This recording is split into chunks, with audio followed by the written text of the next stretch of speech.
नमस्कार, आप देख रहे हैं रीवा दर्शन। मैं उपेंद्र द्विवेदी। आइए जानते हैं क्या है आज की प्रमुख खबरें।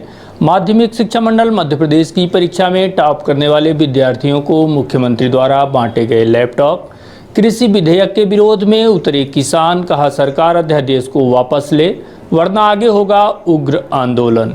अतिक्रमण हटाने गई पुलिस व प्रशासनिक टीम के साथ हुई झूमाझटकी, अतिक्रमणकारियों पर एफआईआर दर्ज और बाल भवन में बाल प्रतिभागियों को किया गया सम्मानित। इन खबरों को आगे हम विस्तार से देखते हैं।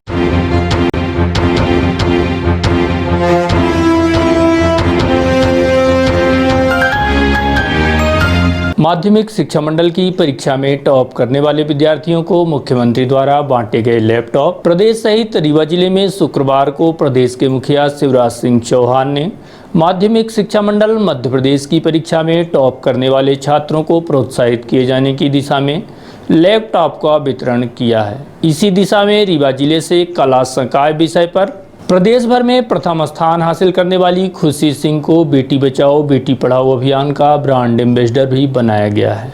इसके अलावा रीवा जिले के कृष्ण कुमार केवट, जिन्होंने पैरों से लिखकर अपना नाम रोशन किया है, उनका पूरा ट्रीटमेंट कराए जाने का भी आश्वासन दिया गया है। 12वीं की परीक्षा में उत्कृष्ट स्थान प्राप्त कर प्रवीण सूची में अपना नाम दर्ज कराने वाले छात्रों को शुक्रवार को मुख्यमंत्री शिवराज सिंह चौहान द्वारा प्रोत्साहित किया गया। इस दौरान मुख्यमंत्री शिवराज सिंह चौहान ने प्रदेश के 85% से अधिक अंक पाने वाले होनहार विद्यार्थियों को लैपटॉप वितरित किया है। वहीं इस दौरान मुख्यमंत्री शिवराज सिंह चौहान ने प्रदेश के प्रतिभावान छात्रों से ऑनलाइन जनसंवाद भी स्थापित किया। ऑनलाइन संवाद करते हुए मुख्यमंत्री श्री चौहान ने रीवा जिले के 2 छात्रों से बात की, जिसमें प्रदेश की प्रवीण सूची में नाम दर्ज कराने वाली खुशी सिंह हैं, तो वहीं दूसरे जिन्होंने अपने पैरों से अपनी सफलता की कहानी लिखकर नाम रोशन किया। ऐसे होनहार छात्र कृष्ण कुमार केवट से भी संवाद स्थापित किया गया। मंजिल उन्हीं को मिलती है जिनके सपनों में जान होती है, पंख से कुछ नहीं होता, हौसलों से उड़ान होती है। अब मैं माननीय मुख्यमंत्री जी से अनुरोध करूंगी कि वे हमारे 3 जिलों में 4 प्रतिभाशाली विद्यार्थियों से चर्चा करेंगे।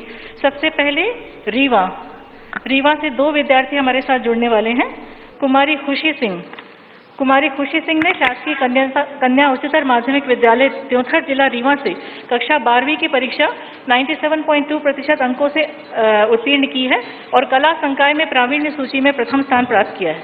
इनके पिता श्री रमेश सिंह कृषक हैं, माता गृहिणी हैं। ये प्रतिदिन 5 किलोमीटर दूर स्थित अपने विद्यालय में छात्र कल्याणकारी योजना अंतर्गत प्राप्त साइकिल से पढ़ने जाती थी। ये भारतीय प्रशासनिक सेवा के अधिकारी बनना चाहती हैं। रीवा से जो दूसरे हमारे साथ छात्र जुड़ रहे हैं, श्री कृष्ण कुमार केवट।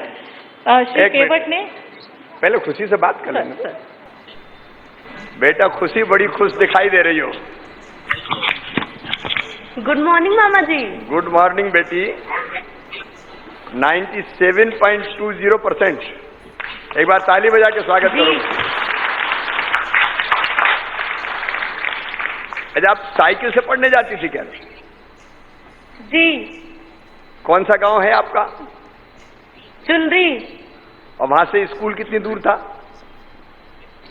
5 किलोमीटर। तो रोज 5 किलोमीटर साइकिल से जाती थी और साइकिल से वापस आती थी?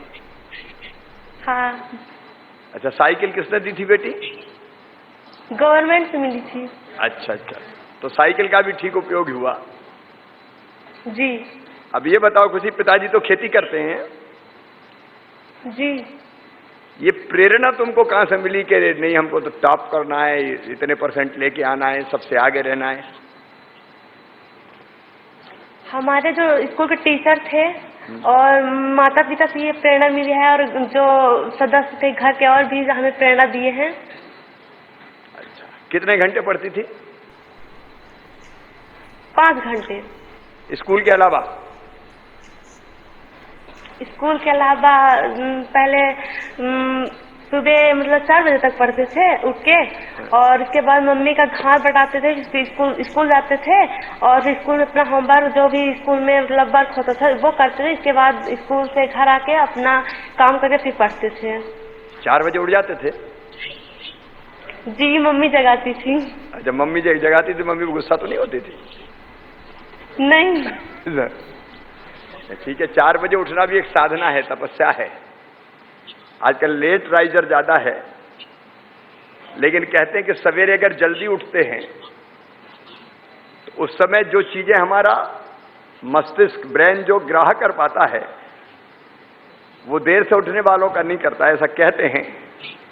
सब पे लागू हो ये मैं नहीं कहता, लेकिन आप देखिए बाकी बच्चों से भी मैं कहना चाहता हूं कि खुशी लगातार 5 किलोमीटर जाती थी, साइकिल से 5 किलोमीटर आती थी और एक सामान्य किसान के घर पैदा हुई। खुशी बेटी ने चमत्कार किया और ये चमत्कार हर बच्चे कर सकते हैं। बेटी थोड़ा बहुत खेलती खेलती भी थी कि नहीं? नहीं, खेलते थे। स्कूल में भी एक बार हुआ था, उसमें भी भाग लिए थे। अच्छा, जब कभी कभी खेलते भी थे। हाँ, तो थोड़ा खेलना भी चाहिए। अपने प्रधानमंत्री जी भी कहते हैं कि आधा घंटे तो कम से कम हमको शरीर को ठीक और फिट रखने के लिए देना चाहिए, और उसके लिए योग हो सकता है, प्राणायाम हो सकता है, खेल हो सकता है, वो भी सब बच्चों को करना चाहिए। अच्छा बेटी, एक बात बताओ, पढ़ाई के अलावा और कौन सी चीज में रुचि है? उसके बाद हमें समाज सेवा करना पसंद है। अच्छा अच्छा अच्छा, चलिए तो बहुत अच्छी बात है। अब बनना क्या है ये बताओ बेटिया? IAS बनना है। IAS बनना है? बन जाओगी बिल्कुल, क्योंकि जो सोच लेता है, ठान लेता है,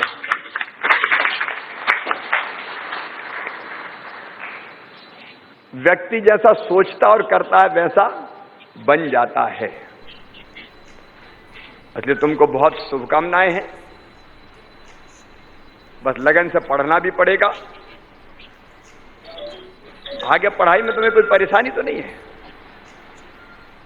नहीं, परेशानी वैसा नहीं है, लेकिन मतलब मेरे माँ बाप की हैसियत ये नहीं है कि मतलब बाहर कोचिंग करा सके। तो अगर जो आप हमारी सहायता करते हैं तो मुझे आसानी होगी पढ़ने में। तो मामा काय के लिए बेटी?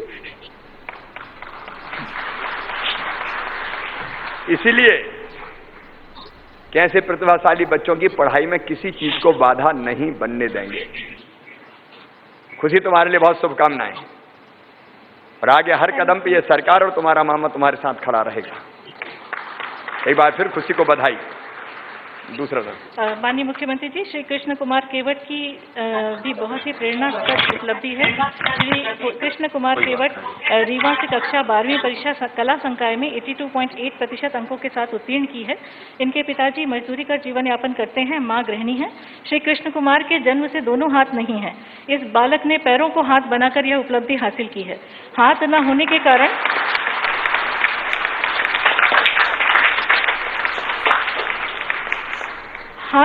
कारण श्री केवट साइकिल भी नहीं चला सकते हैं। वे प्रतिदिन 10 किलोमीटर पैदल चलकर स्कूल पहुंचते थे। इतनी विपरीत परिस्थितियों का सामना कर इन्होंने यह सफलता अर्जित की है। एक बार कृष्ण कुमार का दोनों हाथ उठा के ताली बजा के स्वागत कीजिए, अभिनंदन कीजिए। और जो जहां है वहां से बैठ के जो मुझे सुन रहा है सब स्वागत करें। ये जज्बा है, ये जिद है, ये जुनून है इस बच्चे की।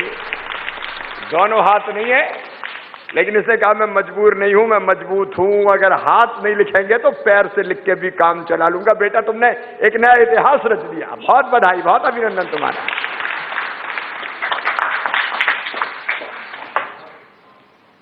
कृष्ण कुमार पिताजी मजदूरी करते हैं? Good morning. हाँ बेटा। Good morning sir. क्या बेटा? Good morning sir. हाँ, गुड मॉर्निंग बेटा। क्या पिताजी क्या करते हैं? मजदूरी करते थे, वो अब सियाने हो गए, नहीं कर पाते हैं। अब नहीं कर पाते? तो घर में और कौन कौन है बेटा? मेरे 4 भाई हैं, 4 बहन हैं। अच्छा, जो 4 भाई है वो छोटे हैं कि बड़े हैं? हमसे 2 बड़े हैं, एक छोटा है। फिर घर का खर्च कैसे चलता है परिवार का? घर का खर्चा ऐसे पिताजी किसी के अधियत है, ये मजदूर वो करते हैं किसानी, माता घाल, तो उसी से चल रहा है सर। अभी काम चल जाता है? नहीं चल पा रहा है सर। अच्छा अच्छा बेटा, मैं ये सोच रहा। हाँ बोलो बोलो बोलो, तुम्हारे मन में जो है बोलो। जी सर, मैं ये सोच रहा हूँ कि IAS की तैयारी करना चाहता हूँ। ये हमारी भरपूर सहायता नहीं हो पा रही है घर से। हमारे माता पिता बहुत कमजोर हैं सर, तो इसीलिए नहीं हो पा रही। कृष्ण कुमार, अब तुम केवल माता पिता के बेटे नहीं हो, मध्य प्रदेश के बेटे हो, और मामा भी तुम्हारे साथ है। और आज हम ये फैसला करते हैं, कृष्ण कुमार की पढ़ाई का पूरा खर्चा, आईएएस की कोचिंग, ट्रेनिंग, उच्च शिक्षा, वो पूरा मध्य प्रदेश सरकार उठाएगी। उसकी एक व्यवस्था बना ली जाए। मैं निर्देशित करता हूं शिक्षा विभाग को। और सर सोच रहा हूँ कि हमारे हाथ लग जाए सर। क्या बेटा? हाथ भी दोनों लग हाथ। जाए। ये भी तुरंत, यहाँ कमिश्नर भी है, रस्म आप ही लोग व्यवस्था करो। इसका चेकअप होगा बेटे का, और जहां भी हाथ लग सकते हो वहां इसको इलाज के लिए भेजा जाएगा। आप ये नोट कर लें, जो भी खर्चा होगा राज्य शासन करेगा। और जब इतनी हिम्मत है हमारे बेटे कृष्ण कुमार में, तो बेटे तेरे हाथ भी लगेंगे और हाथ काम भी करेंगे। क्योंकि हमने उस शेर सुना था कि पंखों से कुछ नहीं होता, हौसलों से उड़ान होती है। तू तो हौसलों से उड़ान भर रहा है बेटा। बहुत बधाई, अब तुमको आईएएस बनना है और बनोगे तुम, मुझे पूरा विश्वास है। जी सर। ये हिम्मत मत हारना। अच्छा ये बताओ, आज सबको बताओ, जी सर। हाथ नहीं थे तो मन में कभी तुम्हारे निराशा तो नहीं आई कि अब क्या करूं, कैसे करूं?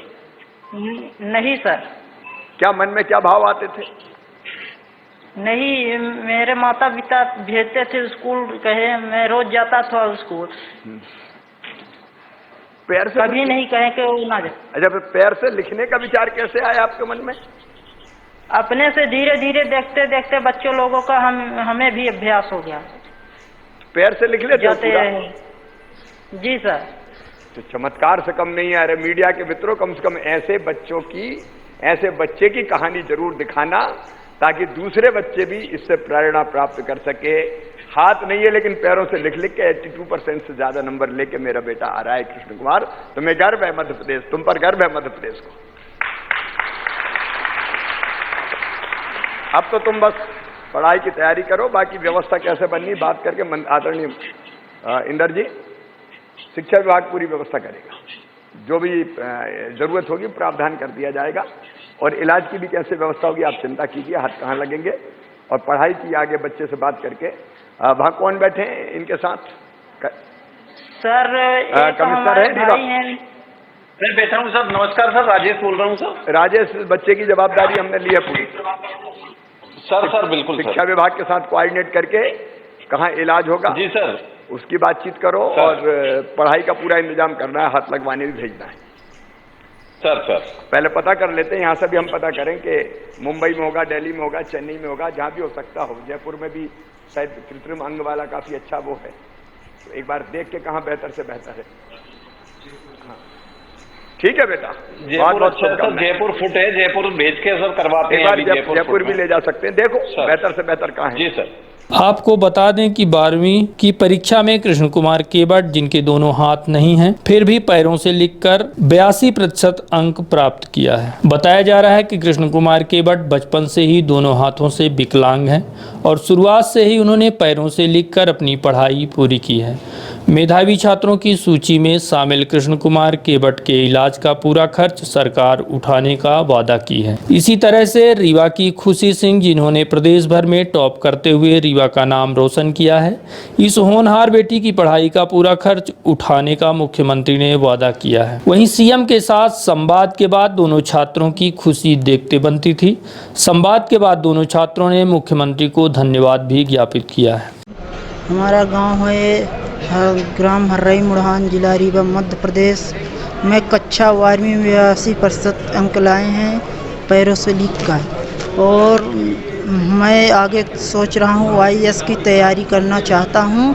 या सरकार से हमारी मदद मिले तो हम आगे तक बढ़ सकते हैं, और शासन या प्रशासन सभी लोगों से हमारी जो सहायता करें। और हमारे आने जाने भी की पैदल यहाँ से स्कूल 10 किलोमीटर पड़ती थी, आने जाने भी के हमारा हो जाए, अच्छा लगेगा सर। अब आपके हाथ में जाएंगे तो आप काम कर सकते हैं अपना? कर सकते हैं, हाथ लग जाएगा।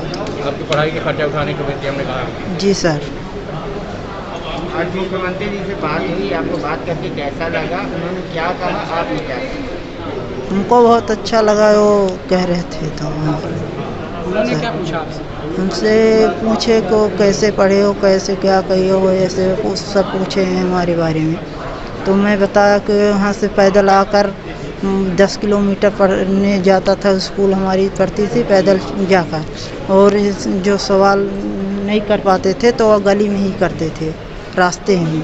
अभी आपकी कोई और आवश्यकताएं जो आप चाहते हैं सरकार से चाहते हैं कि कोई हमारे एक सदस्य में एक घर भाई हैं हमारे वो कॉलेज वॉलेज किए हैं, उनको नौकरी मिल जाए तो हमारे घर की जो समस्याएं हैं तो पूरी हो सके। आप बुला के हमसे बात की और क्या मतलब आगे क्या बनना चाहते ये पूछा हमसे, और कैसा सहायता आप हम मतलब उनसे चाहते हैं ये भी पूछा हमसे, और सभी बच्चियों को मतलब आश्वासन दिए हैं आगे पढ़ने के लिए, आप कहाँ पढ़ना चाहते हो, क्या करना चाहते हो। पढ़ाई में आपको कैसी कठिनाइयाँ होती थी?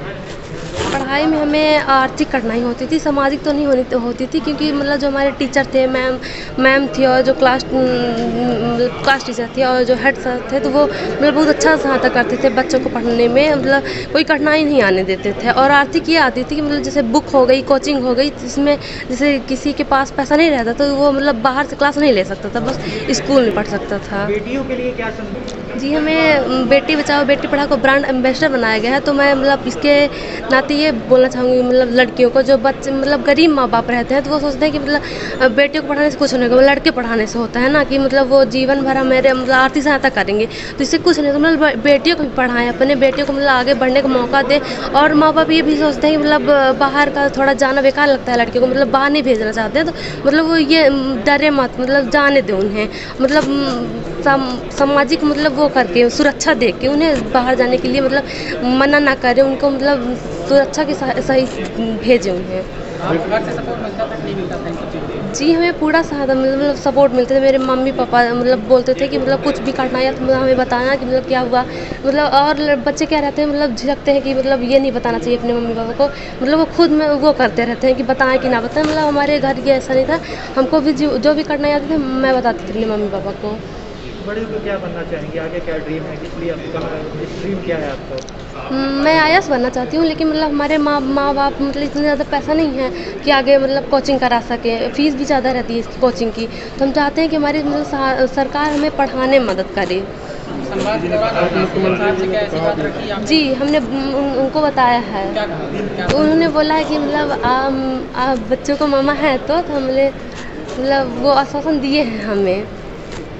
वर्ष 2020 की 12वीं की परीक्षा में जिन छात्रों ने 80% से ऊपर अंक प्राप्त किए हैं उनको माननीय मुख्यमंत्री जी द्वारा लैपटॉप क्रय करने के लिए 25,000 रुपये की राशि प्रदान की जा रही है, और पूरे प्रदेश में लगभग 40,000 छात्रों को ये राशि प्राप्त होगी, और रीवा ज़िले में भी लगभग 459 छात्रों को ये राशि प्राप्त हो रही है।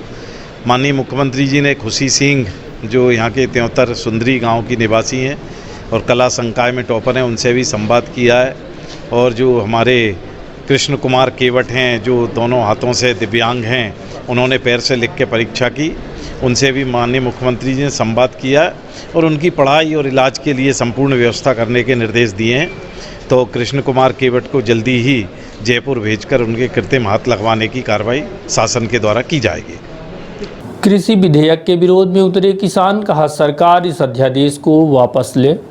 केंद्र की मोदी सरकार द्वारा हाल ही में कृषि अध्यादेश को सदन में पास किया गया है, जिसके विरोध में लगातार स्वर फूट रहे हैं। इसी कड़ी में रीवा जिले में किसान नेताओं एवं सामाजिक संगठनों द्वारा बिल के विरोध में बंद का आह्वान करते हुए जुलूस निकाला गया तथा राष्ट्रपति के नाम कमिश्नर को ज्ञापन भी सौंपा गया है। जुलूस में तकरीबन आधा सैकड़ा की तादाद में ट्रैक्टर शामिल हुए, जहां ट्रैक्टरों में सवार होकर किसान विरोध प्रदर्शन करते हुए देखे गए। आपको बता दें कि कृषि विधेयक के विरोध में किसानों ने रीवा नगर के बाजार को भी बंद कराया। बाजार बंद कराने निकले किसानों ने मांग की है कि केंद्र सरकार द्वारा लागू किया गया अध्यादेश वापस लिया जाए। इस बिल के विरोध में जहां देश का विपक्षी दल विरोध में उतर चुका है, वहीं दूसरी तरफ किसान भी अध्यादेश को वापस लेने की मांग करते हुए सड़कों पर उतर आए हैं। इसी तारतम्य में भारत बंद का आह्वान करते हुए किसानों के समर्थन में व्यापारी व कई सामाजिक संगठन भी साथ आए। हालांकि बंद का जिले में मिला जुला असर देखा गया। किसान अध्यादेश के विरोध में किसान संगठनों ने रैली निकालकर शहर की दुकानों को बंद कराते हुए इसके पश्चात रैली कमिश्नर कार्यालय पहुंची, जहां देश के महामहिम राष्ट्रपति के नाम रीवा कमिश्नर राजेश कुमार जैन को किसान नेता सुब्रत मणि त्रिपाठी व शिव सिंह के नेतृत्व में ज्ञापन सौंपा गया। सौंपे गए ज्ञापन एवं किसानों की मांग को लेकर किसान नेता सुब्रत मणि त्रिपाठी व जेडीएस प्रदेश अध्यक्ष शिव सिंह से बात की गई तो उन्होंने अपनी मांगों के संबंध में जानकारी दी है। हमारे देश के प्रधानमंत्री जी ने जो ये 3 अध्यादेश देश छोड़ के दरवाजे से लाए हैं, किसानों से कहीं भी किसी किसान संगठनों से बातें नहीं की हैं। ये अध्यादेश पूरी तरह किसानों के लिए माने विनाश का कारण, खेती खत्म हो जाए, किसान खत्म हो जाएंगे। आप सोचिए, देश में 4 लाख से ज़्यादा किसान आत्महत्या कर चुके हैं, लेकिन हमारे प्रधानमंत्री जी ने क्या सोचा? प्रधानमंत्री जी ने 2014 की लोकसभा में कहा था किसानों को लागत मूल्य देंगे, 50% मुनाफा देंगे। तो अब हम प्रधानमंत्री जी से आपके माध्यम से मांगे करना चाहते हैं, क्या इस अध्यादेश से किसानों को मुनाफा मिलेगा? पूंजीपतियों को आप जमीन दे देंगे, पूंजीपतियों को आप पूरा देश दे देंगे, तो पूंजीपतियों को हमारे किसान ये कहते हैं कि दिल्ली की गद्दी भी पूंजीपतियों को दे देंगे, जिसकी पैसा है वही सरकार बनाए, तो किसान कहाँ जाएंगे? किसानों को मूलभूत सुविधा नहीं मिली है, पानी, बिजली, रोड नहीं मिली है, किसानों को न्यूनतम समर्थन मूल्य से वंचित किया जा रहा है। हम आपके चैनल के माध्यम से प्रधानमंत्री जी से मांग करते हैं कि किसानों को रबी, खरीफ, सब्जी, फल सबका लाभकारी मूल्य जो आपने कहा था कि लागत मूल्य देंगे, 50% मुनाफा देंगे, तो आप उसको निर्धारित करिए, हर साल हर रबी खरीफ में निर्धारित करके किसानों को आप दीजिए। और ये बिल में आप पूरी तरह से इसका उल्लेख करिए। आप कहते हैं कि एमएसपी खत्म नहीं होगी, हम मानने वाले नहीं हैं। आपको लिखित में कहने में क्या दिक्कत है? आप लिखित में दीजिए कि किसानों को हम लाभकारी मूल्य देंगे।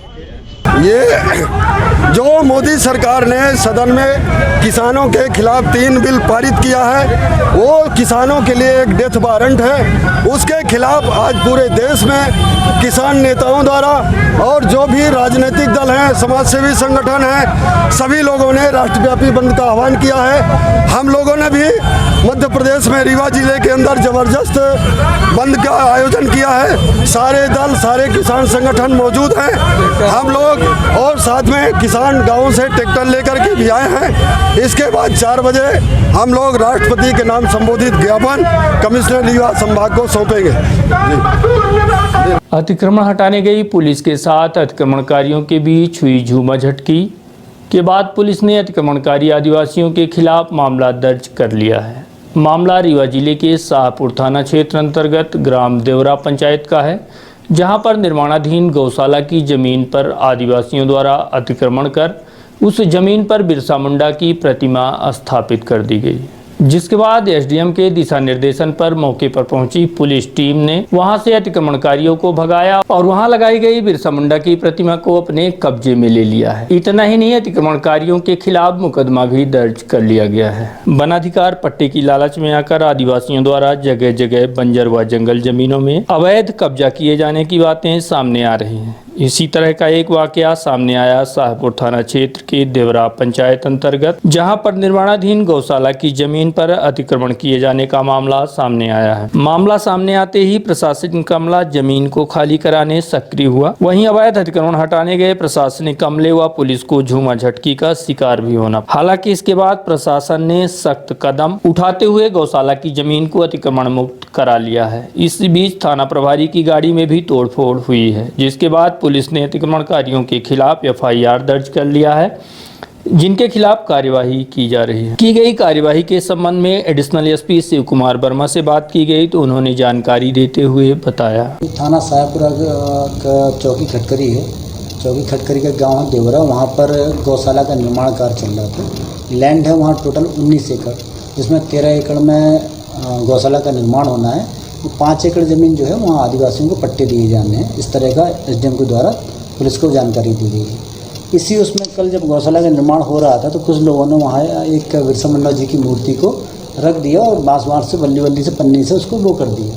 उसी बात का राज एसडीएम साहब के साथ में पुलिस फोर्स गया था, एसडीपी साहब गए थे, लोगों को समझाइश दी गई। समझाइश के बाद लोगों को द्वारा सहमति दी गई कि हाँ 2 अक्टूबर को ग्राम सभा की मीटिंग, उस ग्राम सभा में जो लोगों के पास भूमि नहीं है उनको पट्टे वितरित किए जाएंगे, ऐसा एसडीएम ने आश्वासन दिया। लोग सहमत होकर उन्होंने मूर्ति को हटाने के लिए अपनी सहमति दे दी। मूर्ति को वहाँ से अभी हटा दिया गया है और जिन लोगों ने इस तरह की बदमाशी की है उनके विरुद्ध प्रकरण पंजीबद्ध करके वैधानिक कार्रवाई की जा रही है।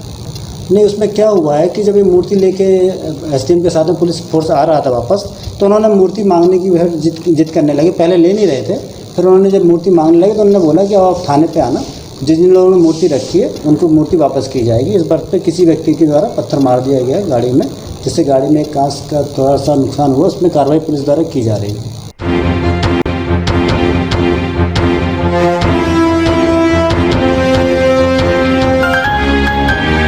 बाल भवन में बाल प्रतिभागियों को किया गया पुरस्कार वितरण। मध्य प्रदेश राज्य विधिक सेवा प्राधिकरण एवं जिला एवं सत्र न्यायाधीश अरुण कुमार सिंह एवं जिला विधिक सेवा प्राधिकरण सचिव विपिन कुमार लवानिया के निर्देशन पर बाल भवन में ऑनलाइन चित्रकला प्रतियोगिता में भाग लेने वाले प्रतिभागियों को पुरस्कार वितरित किया गया। आयोजित प्रतियोगिता के माध्यम से बाल कलाकारों ने पर्यावरण, स्वच्छ भारत समेत कोरोना से बचाव विषय पर विभिन्न प्रकार के चित्रकला का प्रदर्शन किया। अपनी कला के माध्यम से लोगों को जागरूक करने का प्रयास किया। इस प्रतियोगिता में भाग लेने वाले प्रतिभागियों में प्रथम पुरस्कार विजय दुबे को दिया गया तथा द्वितीय पुरस्कार अभिषेक साहू को, वहीं तृतीय पुरस्कार कुमारी दर्शिका गुप्ता को दिया गया। इसके अलावा शील्ड एवं सांत्वना पुरस्कार जिला विधिक सेवा प्राधिकरण विपिन कुमार लवानिया द्वारा वितरित किए गए। इस अवसर पर छात्र छात्राओं को संविधान में वर्णित मौलिक कर्तव्यों के विषय पर भी जानकारी दी गई। इस मौके पर जिला विधिक सहायता अधिकारी अभय कुमार मिश्रा द्वारा विधिक सहायता योजना, चाइल्ड हेल्पलाइन, बाल अधिकार के संबंध में जानकारी दी गई। इस मौके पर बाल भवन रीवा के सहायक संचालक रमेश कुमार रजक, श्रीमती आरती चतुर्वेदी, चित्रकला शिक्षिका वर्षा गुप्ता आदि लोग उपस्थित रहे।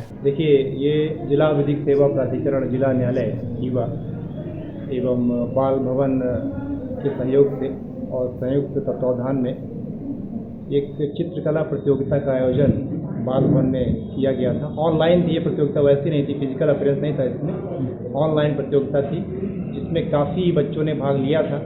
जिसमें प्रथम स्थान प्राप्त किया है विजय दुबे और द्वितीय स्थान प्राप्त किया है अभिषेक साहू और तृतीय स्थान प्राप्त किया है कुमारी दर्शिका गुप्ता ने। और इसमें जितने भी बच्चों ने भाग लिया था सभी को सांत्वना पुरस्कार दिया गया है।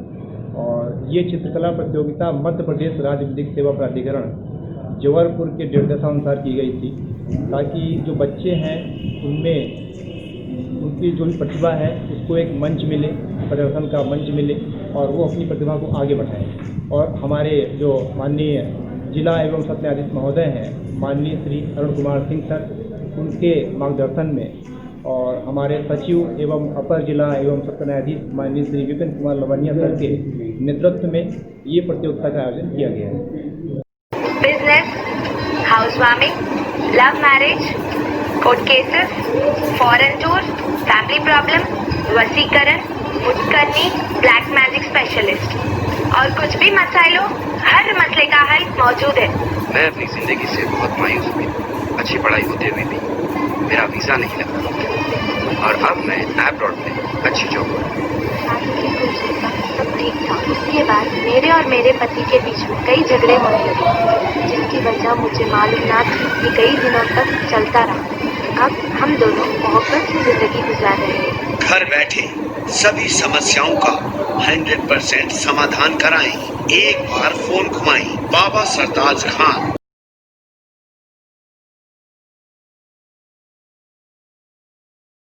महानगरों की तर्ज पर आपके शहर रीवा में भी आधुनिक साज सज्जा एवं स्वच्छ वातावरण के साथ खुल गया है चाय साय बार।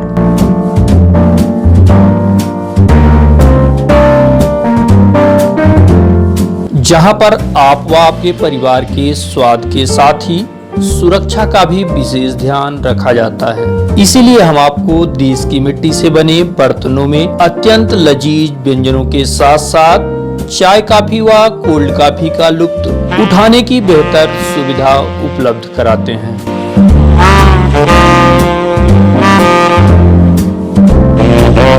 जहां पर विशेष रूप से हाइजीन का ध्यान तो रखा ही जाता है, साथ ही चाय साय बार आपके लिए पॉकेट फ्रेंडली भी है। यहाँ पर 10 रुपए से लेकर 100 रुपए तक के मेन्यू उपलब्ध हैं। चाय साय बार आपके शहर के मध्य विश्वविद्यालय रोड स्थित खुटेही में संचालित है, जहाँ पर चाय के 17 फ्लेवर के साथ ही कॉफी के भी दर्जनों फ्लेवर उपलब्ध हैं। तो आपके शहर रीवा में पहली बार चाय साय बार लेकर आया है बेहतरीन स्वाद, व एहसास के साथ एक अच्छे माहौल में परिवार के साथ आनंद लेने का बेहतरीन विकल्प।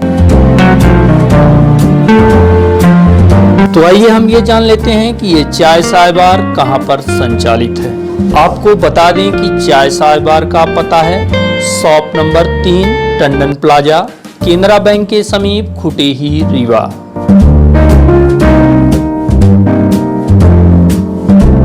पता एक बार फिर जान लें, shop number 3 Tandon plaza, Canara bank के समीप, खुटेही, रीवा। तो आपसे आग्रह है कि एक बार सेवा का अवसर जरूर दें। सोना मनपुरम लॉकर में रखो, ऑनलाइन गोल्ड लोन ऐप भी डाउनलोड करो। ऐसा हमरा भैया स्मार्ट हुआ, फोन के साथ स्मार्ट हुआ। सोना मनपुरम लॉकर में है तो कहीं किधर भी स्मार्ट बने, कहीं किधर भी स्मार्ट बने।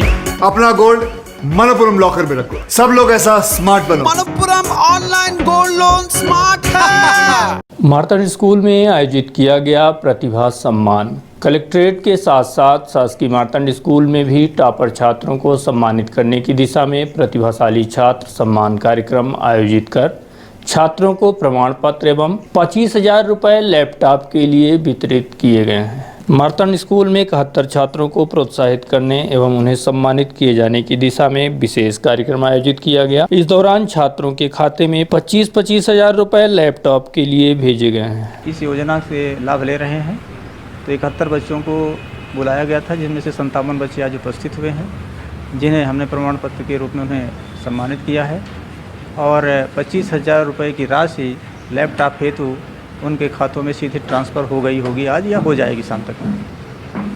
कितने परसेंट बच्चों को? ये 85% या इससे ऊपर अंक पाने वाले जो बच्चे हैं अभी इस योजना में शामिल हुए हैं। मैं जीपी उपाध्याय, प्राचार्य, शासकीय उत्कृष्ट उच्चतर माध्यमिक विद्यालय, मार्तंड क्रमांक 1, रीवा। फार्मासिस्ट एसोसिएशन की पत्रकार वार्ता।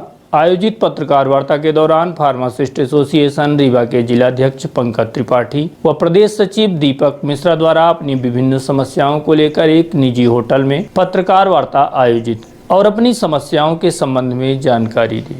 इस दौरान फार्मासिस्ट एसोसिएशन रीवा के कई पदाधिकारी मौजूद रहे। जो चौथे स्तंभ है, आप लोग प्रिंट मीडिया साथी, मेरे इलेक्ट्रॉनिक मीडिया साथी, समस्त पत्रकार साथीगण जो आज यहाँ उपस्थित हुए हैं, उनका मैं बहुत बहुत स्वागत वंदन अभिनंदन करता हूँ।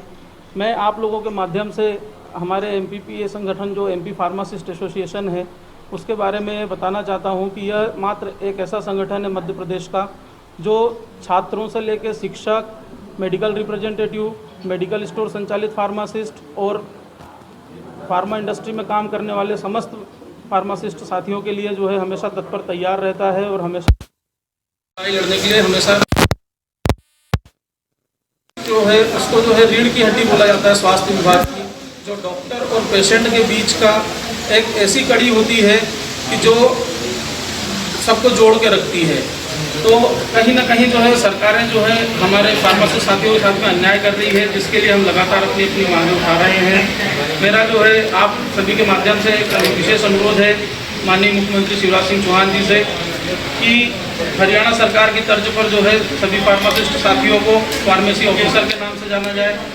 दूसरा, जो हमारी PCI की कार्यप्रणाली है कि उसके लिए जो फार्मासिस्ट इतने लंबे समय से जो है पढ़ाई करने के बाद में 4 साल डिग्री करने के बाद में 8 साल M फार्मा करने के बाद में फिर आता है और आने के बाद में फिर उसको व्यापम की एग्ज़ाम में धकेल दिया जाता है।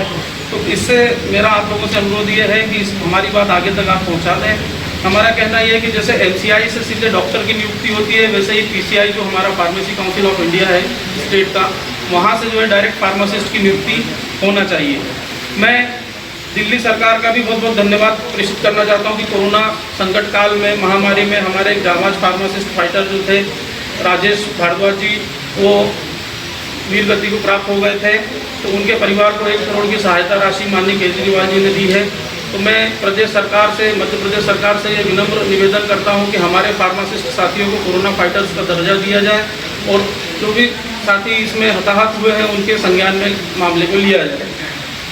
दूसरा, जितना भी ड्रग एंड कॉस्मेटिक एक्ट है 1948 जो हमारा बना था फार्मेसी को लेके, उसका उल्लंघन जो है अक्सर देखने में आ रहा है। जैसे कि जो अभी सीएचओ की पोस्ट है कम्युनिटी हेल्थ ऑफिसर की, उसमें जो है नर्सिंग वालों को लिया जा रहा है, जबकि जहां दवा वहां फार्मासिस्ट होना चाहिए। ये ड्रग एंड कॉस्मेटिक एक्ट 1940 में लिखा हुआ है।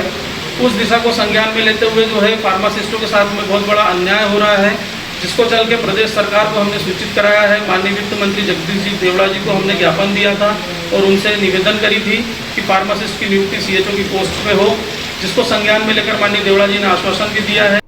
साथ ही इस प्रोफेशन को जिन्होंने बदनाम किया है तरह तरह की दवाइयों दे करके, वो अनुचित है, उनके विरुद्ध कार्रवाई होनी चाहिए।